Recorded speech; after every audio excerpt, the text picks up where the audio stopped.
सुबह एक तरीका होगा तो शाम को दूसरा तरीका होगा लड़ाई का। इतनी तेजी से टेक्नोलॉजी अपनी जगह बना रही है। आज की युद्ध कला सिर्फ ऑपरेशंस के तौर तरीकों तक ही सीमित नहीं है। आज अलग अलग पहलुओं में बेहतर तालमेल, टेक्नोलॉजी और हाइब्रिड टैक्टिक्स का उपयोग बहुत बड़ा फर्क डाल सकता है। संगठित नेतृत्व एक्शन में बेहतर समन्वय आज बहुत जरूरी है। इसलिए बीते समय से हर स्तर पर लगातार रिफॉर्म्स किए जा रहे हैं। चीफ ऑफ डिफेंस स्टाफ की नियुक्ति हो या डिपार्टमेंट ऑफ मिलिट्री अफेयर्स का गठन, ये हमारी सैन्य शक्ति को बदलते समय के साथ कदम ताल करने में अहम रोल निभा रहे हैं। साथियों, आधुनिक बॉर्डर इंफ्रास्ट्रक्चर भी हमारी सैन्य ताकत को और मजबूत करने वाला है। सीमावर्ती इलाकों की कनेक्टिविटी को लेकर पहले कैसे काम होता था, ये आज देश के लोग, आप सभी भली भांति जानते हैं। अब आज लद्दाख से लेकर के अरुणाचल प्रदेश तक, जैसलमेर से लेकर के अंडमान निकोबार द्वीप तक, हमारे बॉर्डर एरियाज में, हमारे समुद्री तट पर जहां सामान्य कनेक्टिविटी भी नहीं होती थी, वहां आधुनिक रोड, बड़े बड़े टनल्स, पूल और ऑप्टिकल फाइबर जैसे नेटवर्क बिछाए जा रहे हैं। इससे हमारी डिप्लॉयमेंट कैपेबिलिटी में तो भूतपूर्व सुधार हुआ ही है।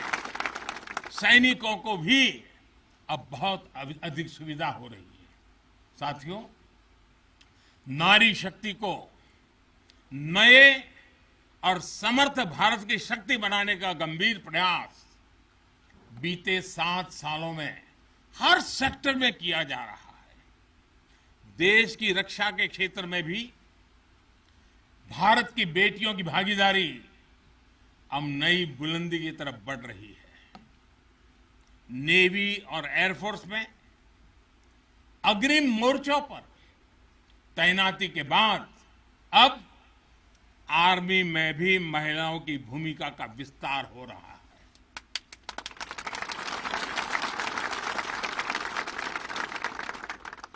मिलिट्री पुलिस के द्वारा बेटियों के लिए खोलने के बाद अब महिला अफसरों को परमानेंट कमीशन देना इसी भागीदारी के विस्तार का ही हिस्सा है।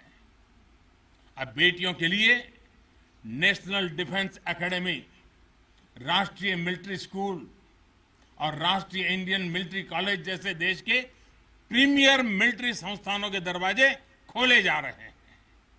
इसी वर्ष 15 अगस्त को मैंने लाल किले से यह भी घोषणा की थी कि अब देश भर के सभी सैनिक स्कूलों में बेटियों को भी पढ़ाई का अवसर मिलेगा। इस पर भी तेजी से काम शुरू हो गया है।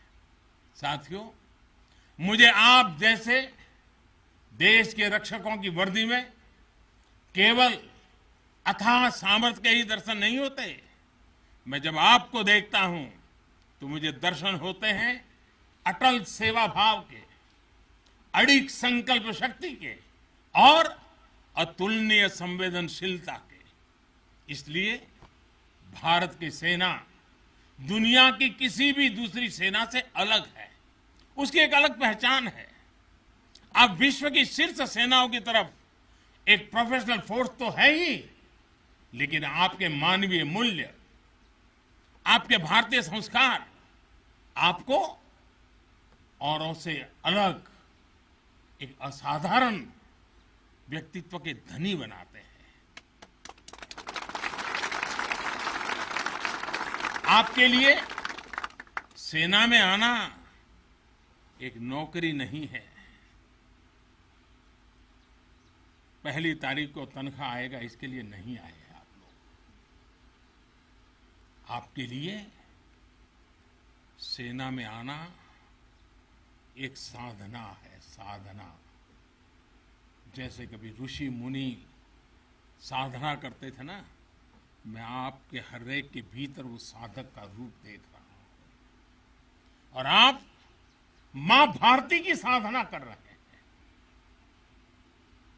आप जीवन को उस ऊंचाई पर ले जा रहे हैं कि जिसमें 130 करोड़ देशवासियों की जिंदगी जैसे आपके भीतर समाहित हो जाती है। ये साधना का मार्ग है और हम तो भगवान राम में अपने सर्वोच्च आदर्श खोजने वाले लोग हैं।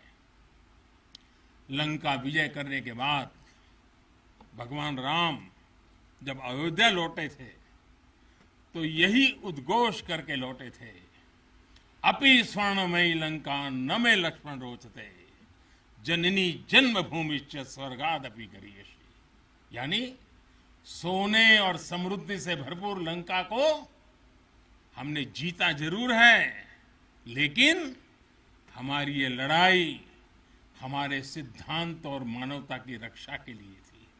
हमारे लिए तो हमारी जन्मभूमि हमारी है, हमें वहीं लौटकर उसी के लिए जीना है। भारत माता की जय, भारत माता की जय, भारत माता की जय। और इसलिए जब प्रभु राम लौटकर आए तो पूरी अयोध्या ने उनका स्वागत एक मां के रूप में किया। अयोध्या के हर नर नारी ने, यहां तक कि पूरे भारतवर्ष ने दिवाली का आयोजन कर दिया। यही भाव हमें औरों से अलग बनाता है। हमारी यही उदात्त भावना हमें मानवीय मूल्यों के उस अमर शिखर पर विराजमान करती है जो समय के कोलाहल में, सभ्यताओं के हलचल में भी अड़िग रहती है। इतिहास बनते हैं, इतिहास बिगड़ते हैं, सत्ताएं आती हैं, सत्ताएं जाती है, साम्राज्य आसमान छूते हैं, ढहते हैं, लेकिन भारत हजारों साल पहले भी अमर था, भारत आज भी अमर है और हजारों साल बाद भी अमर रहेगा।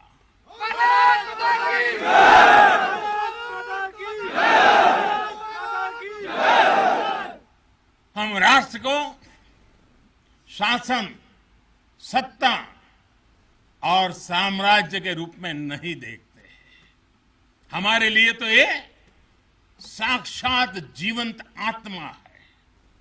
इसकी रक्षा हमारे लिए केवल भौगोलिक रेखाओं की रक्षा भर नहीं है।